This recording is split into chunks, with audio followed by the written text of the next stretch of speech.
रुख कर लेते हैं। पाकिस्तान के cooker ISI agent Aamir Hamza की हत्या का मामला सामने आया है। आईएसआई एजेंट आमिर हमजा को सीक्रेट शूटर्स ने ढेर किया है। 4 अज्ञात बंदूकधारियों ने अंधाधुंध फायरिंग की है। हमले में आमिर हमजा की पत्नी और बेटी घायल हुए हैं। आमिर हमजा की मौत हो गई है।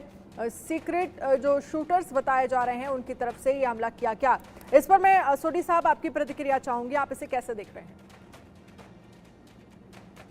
अनन्या जी, भारत सरकार ने बहुत बारी साफ और स्पष्ट किया है कि ना तो हमारी नीयत है और ना ही हमारी नीति है कि किसी भी विदेशी को हम विदेश के किसी देश में मारते हैं। लेकिन कई ऐसे भारतीय लोग हैं जो कि एनआरआई हैं या भारतीय नागरिक हैं जो कि पाकिस्तान की इन हरकतों से इतने दुखी आ चुके हैं कि वो खुद अपने आप ही ऐसी कार्रवाइयां करते हैं। और वो ये जो अज्ञात लोग हैं या अननोन गनमैन हैं, ये जाके ऐसे लोगों को जिन्होंने भारत के ऊपर कभी भी आतंकवादी हमलों का समर्थन दिया है या उसमें हिस्सा लिया है, उनको एक एक करके चुन चुन के मारे हैं।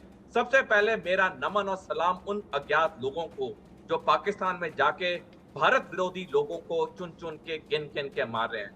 अब वक्त आ चुका है कि भारत को अमेरिका के तरह एक पेट्रियट एक्ट बनाना चाहिए, क्योंकि कुछ दशक पहले जब अमेरिका को एहसास हुआ कि उसकी बढ़ती शक्ति की वजह से उसके नागरिकों पे दुनिया भर में हमले हो रहे हैं, उसने पेट्रियट एक्ट नामक कानून बनाया, जिसके तहत अमेरिका को ये पूरी कानूनी छूट है कि वो किसी भी देश में जाके अमेरिका के खिलाफ लोगों को मार सकता है। और 2 बड़े एग्जाम्पल हैं जब अमेरिका ने ओसामा बिन लादेन को पाकिस्तान में मारा और अयमन अल जवारी को अफगानिस्तान में मारा।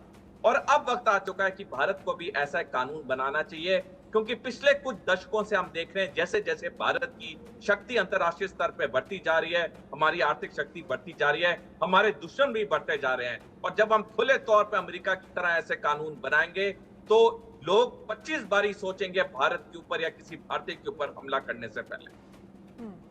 पीके सहगल जी, मैं इस पर आपका भी कमेंट चाहूंगी और साथ ही एक चीज़ और जोड़ देती हूं, क्योंकि पिछले कुछ वक्त में हमने देखा है, पिछले 1 साल में अगर हम देखें तो कई इस तरह के मामले जो हैं वो पाकिस्तान से सामने आए हैं। कई आतंकियों को इसी तरह से सीक्रेट एजेंट के जरिए मारने की खबरें सामने आई हैं।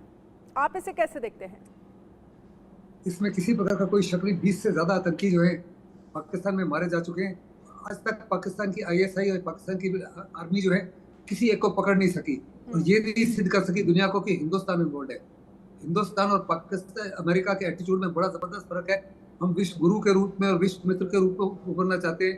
हम इस का पेट्रियट एक्ट जो है मे बी 5 इयर्स और 10 इयर्स और 15 इयर्स लेटर इसके बारे में सोचे, लेकिन एज ऑफ टुडे हिंदुस्तान इस माफिया एक्ट को लागू नहीं करेगा, क्योंकि ये हमारी नीतियों को के खिलाफ है। हमने साफ तौर पे कहा है बड़े क्लियर शब्दों में कि हिंदुस्तान इसमें बिलीव नहीं करता। लेकिन हमको याद रखना चाहिए कि पाकिस्तान की 4-5 प्रोविंसेस हैं।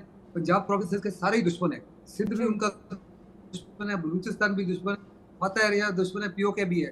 तो उनके अपने ही दुश्मन जो है इस माफी की कार्रवाई कर रहे हैं। और पाकिस्तान साफ तौर पे जानता है कि बलूची ने किया है या सिंधी ने किया है या पीओके ने किया है, लेकिन वो किसी प्रकार से ये नहीं कहेगा उन्होंने किया है, वो कहेगा कि हिंदुस्तान करवा रहा है, लेकिन किसी प्रकार का कोई सबूत आज तक नहीं दे सका दुनिया को। बहुत बहुत शुक्रिया सर, समय की कमी है हमारे पास। बहुत बहुत शुक्रिया हमारे साथ जुड़ने के लिए, इस चर्चा में शामिल होने के लिए। तो पाकिस्तान के cooker ISI agent Aamir Hamza की हत्या का मामला सामने आया।